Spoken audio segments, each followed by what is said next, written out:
नमस्कार, news 24x7 India में आपका स्वागत है। मैं हूं आपके साथ नेहा। नए भारत की आतंकवाद के खिलाफ सर्वआयामी रणनीति विषय पर आयोजित गोल मेज कॉन्क्लेव का आयोजन 29 मई 2025 को जयपुर स्थित संविधान क्लब में सफलतापूर्वक संपन्न हुआ।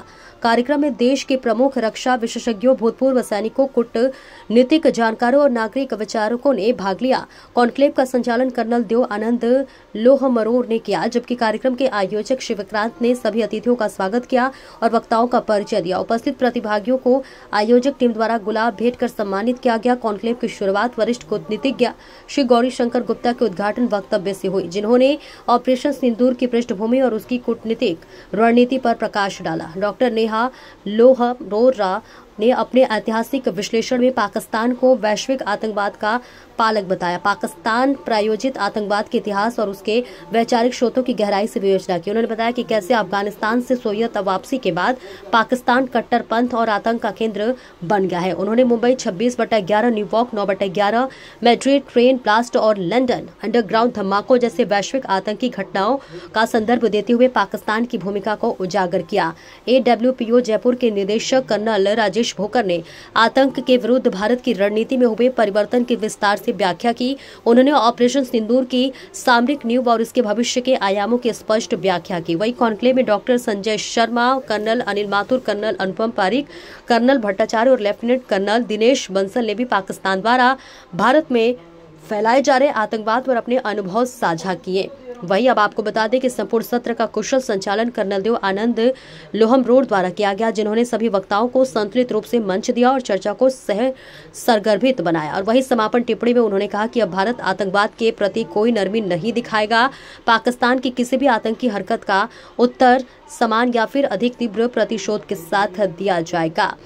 उन्होंने राष्ट्रीय नेतृत्व और भारतीय जनता को इसके लिए बधाई दी और इसके साथ साथ दो महत्वपूर्ण सामाजिक मुद्दों की ओर ध्यान आकर्षित किया। डिफेंस पर्सनल ट्रिब्यूनल की स्थापना की आवश्यकता, ताकि सैनिक और सैनिक परिवार एवं भूतपूर्व सैनिकों की समस्याओं का उचित समाधान हो चुके, और इसी के साथ नारियों को सरकारी रोजगार में आरक्षण और सेवानिवृत्त सैनिकों को सम्मानजनक पुनर्वास पर भारत सरकार द्वारा कानून बनाए जाने की जरूरत पर जोर दिया गया, विशेषकर वे जो 60 वर्ष की आयु से पहले ही सेवानिवृत्त हो चुके हैं। इस कॉन्क्लेव में आतंकवाद के विरुद्ध भारत के बदलते दृष्टिकोण, कूटनीतिक रणनीति और सामाजिक साझेदारी की एक नई दिशा को प्रस्तुत किया गया।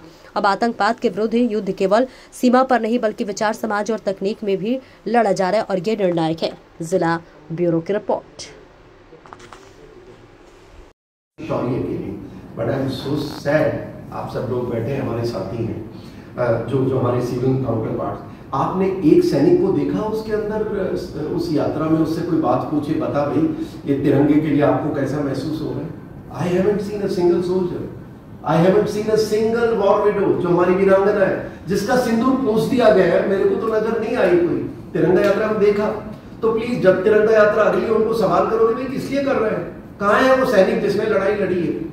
आजमीपुर कहाँ है वो वीर नारी जिसका सिंदूर गया है? तुम ये क्या तमाशा कर रहे हो, तिरंगा झंडा लहरा रहे हो? उनको एक को बीच में बुला के उनकी बात तो करो, उनको उनसे चर्चा, अगर उनके नाम से किया। अगर शौर्य देश हमारा नहीं करता तो हमें नहीं चाहिए।